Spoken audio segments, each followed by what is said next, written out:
जरा सोचो, एक चमचमाती हुई कार हाईवे पर दौड़ रही है या एक बास्केटबॉल हवा में घूमता हुआ बास्केट की तरफ जा रहा है। ये रोज के नज़ारे चीजें गति में दिखाते हैं। ये सब फिजिक्स के कमाल के नियमों से चलता है। एक एथलीट को ट्रैक पर दौड़ते हुए देखो, उसका हर कदम मोशन के प्रिंसिपल्स को दिखाता है। हमारे सोलर सिस्टम में प्लैनेट्स के घूमने से लेकर छोटे छोटे एटम्स के काम करने तक मोशन ही इस दुनिया का दिल है। चीजें कैसे मूव करती हैं, ये समझना, खासकर सीधी रेखा में, ये यूनिवर्स के सीक्रेट्स जानने की शुरुआत है। मोशन की दुनिया की ये जर्नी बेसिक से शुरू होती है, जिससे हम फिजिक्स के और भी कॉम्प्लेक्स और इंटरेस्टिंग पहलुओं को एक्सप्लोर कर पाएंगे। तो तैयार हो जाइए, हम सीधी रेखा में मोशन की दुनिया में जा रहे हैं। एक ऐसी यात्रा जो आपके आसपास की दुनिया को देखने का नजरिया ही बदल देगी। फिजिक्स की विशाल और पेचीदा दुनिया में सीधी रेखा में गति, जिसे रेक्टिलिनियर मोशन भी कहते हैं, बहुत जरूरी है। ये मोशन का सबसे आसान रूप लग सकता है, लेकिन ये ज्यादा कॉम्प्लेक्स मूवमेंट्स को समझने का बेस बनाता है। सोचो कि अगर आपको हॉरिजॉन्टल और वर्टिकल मोशन के प्रिंसिपल्स नहीं पता, तो आप किसी चीज के ऊपर फेंकने पर उसके घूमते हुए पाथ को कैसे डिस्क्राइब करोगे? या फिर लिनियर स्पीड और वेलोसिटी की अच्छी समझ के बिना सर्कुलर मोशन की पेचीदगियों को समझने की कोशिश करो। सीधी रेखा में गति बाकी इंपॉर्टेंट चीजें सीखने में मदद करती है। फिजिक्स के और भी डिफिकल्ट प्रॉब्लम्स को सॉल्व करने के लिए इन कॉन्सेप्ट्स को अच्छी तरह समझना बहुत जरूरी है। जैसे जैसे आप फिजिक्स की जर्नी में आगे बढ़ेंगे, ये नॉलेज आपके बहुत काम आएगा। तो जैसे जैसे हम सीधी रेखा में गति की बारीकियों में जाते हैं, याद रखें कि आप सिर्फ सीधे रास्ते में चलने वाली ऑब्जेक्ट्स के बारे में ही नहीं सीख रहे हैं। आप वो जरूरी टूल सीख रहे हैं जो आपको यूनिवर्स के रहस्यों को एक एक मोशन करके अनलॉक करने में मदद करेंगे। इससे पहले कि हम सीधी रेखा में गति की डिटेल्स में जाएं, पहले ये समझ लेते हैं कि मोशन होता क्या है। आसान भाषा में कहें तो मोशन का मतलब है समय के साथ किसी ऑब्जेक्ट की पोजीशन में बदलाव। एक किताब को टेबल पर रखने के बारे में सोचो। जब तक वो एक ही जगह पर रहती है, उसे स्थिर माना जाता है, मतलब वो गति में नहीं है। लेकिन जैसे ही कोई उसे उठाकर टेबल के किसी दूसरे हिस्से में रखता है, तो वो गति करती है। समय के साथ पोजीशन में ये बदलाव मोशन का असली मतलब है। चाहे वो हाईवे पर तेज रफ्तार कार हो या पत्ते पर धीरे धीरे रेंगता हुआ घोंघा, कोई भी ऑब्जेक्ट जो किसी फिक्स्ड पॉइंट के हिसाब से अपनी पोजीशन बदलता है, उसके लिए कहा जाता है कि वो गति में है। इस बेसिक डेफिनेशन को ध्यान में रखें, क्योंकि अब हम अलग अलग टाइप्स के मोशन और उन फैक्टर्स के बारे में जानेंगे जो उन्हें प्रभावित करते हैं। मोशन क्या है, इसकी अच्छी समझ होना फिजिक्स की दिलचस्प दुनिया को समझने के लिए बहुत जरूरी है। अब एक इम्पॉर्टेंट कॉन्सेप्ट के बारे में बात करते हैं, जिसे रेफरेंस पॉइंट कहते हैं। देखिए, मोशन रिलेटिव होता है। इसका मतलब है कि किसी ऑब्जेक्ट की मोशन को डिस्क्राइब करने के लिए किसी दूसरी ऑब्जेक्ट या पॉइंट का होना जरूरी है, जिसे हम रेफरेंस पॉइंट कहते हैं। एक चलती हुई ट्रेन में बैठे पैसेंजर के बारे में सोचो। उनके हिसाब से वो खुद को स्थिर मान सकते हैं, जबकि बाहर का नजारा तेजी से पीछे जाता हुआ दिखाई देता है।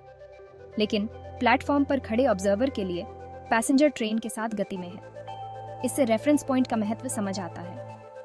रेफरेंस पॉइंट चुनने से पता चलता है कि हम मोशन को कैसे देखते हैं और डिस्क्राइब करते हैं। मोशन का एनालिसिस करते समय रेफरेंस पॉइंट को क्लियरली डिफाइन करना बहुत जरूरी होता है। इससे ये पक्का होता है कि ऑब्जेक्ट की मोशन को डिस्क्राइब और कैलकुलेट करते समय सब एक ही पेज पर है। तो अगली बार जब आप मोशन देखें, तो रेफरेंस पॉइंट के बारे में जरूर सोचें।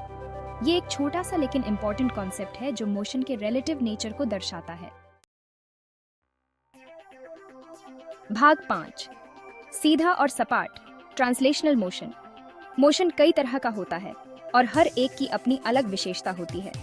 आपके पास ट्रांसलेशनल मोशन है, रोटेशनल मोशन है और ऑसिलेटरी मोशन है, कुछ नाम लेने के लिए। सीधी रेखा में गति की हमारी खोज में हम ट्रांसलेशनल मोशन पर ध्यान केंद्रित करेंगे। एक चींटी को सीधी रेखा में चलते हुए इमेजिन करो। ये ट्रांसलेशनल मोशन का एक क्लासिक एग्जाम्पल है। इस प्रकार की गति में ऑब्जेक्ट के सभी पॉइंट्स एक ही डायरेक्शन में और एक ही समय पर समान दूरी तय करते हैं। सीधे ट्रैक पर चलती ट्रेन के बारे में सोचो। ट्रेन का हर हिस्सा एक साथ चलता है, एक ही ओरिएंटेशन बनाए रखता है। यह रोटेशनल मोशन के विपरीत है, जहां कोई ऑब्जेक्ट एक एक्सिस के चारों ओर घूमता है, जैसे लट्टू, या ऑसिलेटरी मोशन, जहां कोई ऑब्जेक्ट आगे पीछे गति करता है, जैसे पेंडुलम। ट्रांसलेशनल मोशन विशेष रूप से एक सीधी रेखा में वह नींव है जिस पर हम और कॉम्प्लेक्स मोशंस की अपनी समझ का निर्माण करते हैं। तो जैसे जैसे हम आगे बढ़ते हैं, इस सरल लेकिन फंडामेंटल प्रकार की गति को अपने दिमाग में सबसे आगे रखें। भाग 6, स्केलर्स और वेक्टर्स, कैसे और कहां इसका मापन। फिजिक्स की दुनिया में हम फिजिकल वर्ल्ड को डिस्क्राइब करने के लिए दो मुख्य प्रकार की क्वांटिटीज का उपयोग करते हैं, स्केलर्स और वेक्टर्स। इन दोनों के बीच के अंतर को समझना बहुत महत्वपूर्ण है, खासकर जब हम मोशन के बारे में बात कर रहे हों।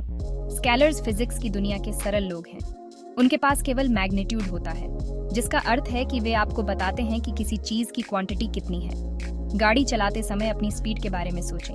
यदि स्पीडोमीटर 60 मील प्रति घंटे की रफ्तार दिखाता है, तो वह एक स्केलर क्वांटिटी है। यह आपको बताता है कि आप कितनी तेजी से जा रहे हैं, लेकिन यह नहीं बताता कि आप किस डायरेक्शन में जा रहे हैं। दूसरी ओर, वेक्टर्स थोड़े ज्यादा सोफिस्टिकेटेड होते हैं। उनके पास मैग्नीट्यूड और डायरेक्शन दोनों होते हैं। तो अगर आप कहते हैं कि आप 60 मील प्रति घंटे की रफ्तार से पूर्व की ओर गाड़ी चला रहे हैं, तो वह एक वेक्टर क्वांटिटी है। यह आपको आपकी स्पीड, मैग्नीट्यूड और आपकी डायरेक्शन दोनों बताता है।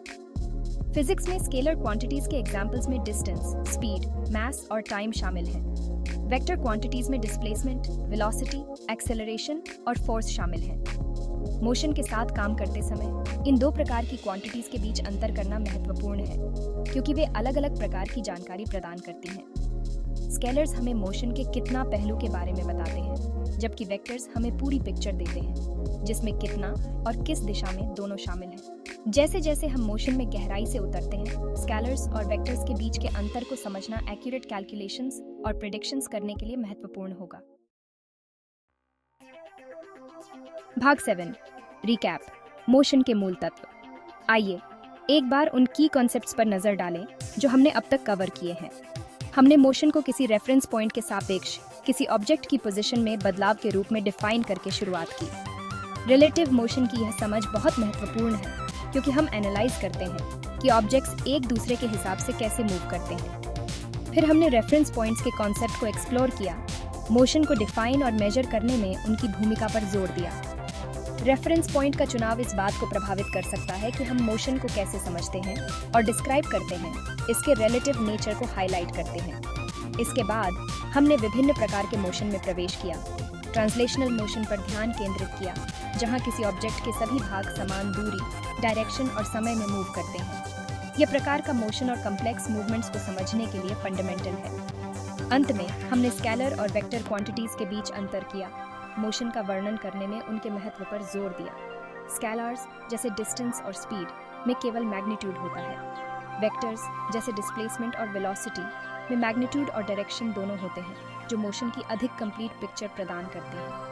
हमारे टूलकिट में इन फंडामेंटल कॉन्सेप्ट्स के साथ अब हम मोशन की दुनिया में गहराई से उतर सकते हैं, इसकी इंट्रिकेसीज को अधिक स्पष्टता और कॉन्फिडेंस के साथ एक्सप्लोर कर सकते हैं। भाग 8, आगे क्या है, नई जगहों पर तेजी से जाना। हमने यह समझकर एक मजबूत नींव रखी है कि मोशन क्या है और इसे कैसे डिफाइन किया जाता है। हमने विभिन्न प्रकार के मोशन और रेफरेंस पॉइंट्स के महत्व के बारे में भी जाना, और स्केलर्स और वेक्टर्स के बारे में न भूलें, मोशन के कितना और कहां को मापने के लिए हमारे भरोसेमंद टूल्स। लेकिन हमारी जर्नी यहीं खत्म नहीं होती है। वास्तव में ये तो बस शुरुआत है।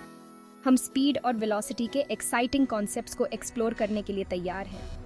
यह जानने के लिए तैयार हो जाइए कि चीजें कितनी तेजी से मूव करती हैं और वे किस डायरेक्शन में जा रही हैं। हम एवरेज स्पीड और इंस्टेंटेनियस स्पीड के बीच के अंतर को उजागर करेंगे, और हम देखेंगे कि वेलोसिटी मोशन की हमारी समझ में जानकारी की एक महत्वपूर्ण लेयर कैसे जोड़ता है। भाग 9, फिजिक्स को चलते रहने दो। जैसे ही हम सीधी रेखा में मोशन की इस इंट्रोडक्टरी एक्सप्लोरेशन को समाप्त करते हैं, याद रखें कि फिजिक्स केवल फॉर्मूलाज और इक्वेशंस को याद रखने के बारे में नहीं है। यह इस बारे में है कि दुनिया कैसे काम करती है, इसकी डीप और सहज समझ विकसित की जाए। तो इसके बारे में सिर्फ पढ़ें नहीं, इसका अनुभव करें। अपने आसपास गतिमान ऑब्जेक्ट्स को ऑब्जर्व करें, उनके बदलते पोजीशंस, उनकी स्पीड्स और उनके डायरेक्शंस पर ध्यान दें।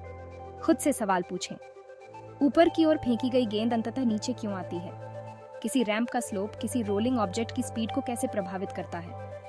जितना ज्यादा आप अपने डेली लाइफ में इन कॉन्सेप्ट्स के साथ जुड़ेंगे, फिजिक्स उतना ही ज्यादा सहज और एक्साइटिंग होता जाएगा। तो फिजिक्स को चलते रहने दो। मोशन की आकर्षक दुनिया में आपकी यात्रा अभी शुरू ही हुई है और आपके द्वारा की जाने वाली डिस्कवरीज आपको अमेज और इंस्पायर करती रहेंगी।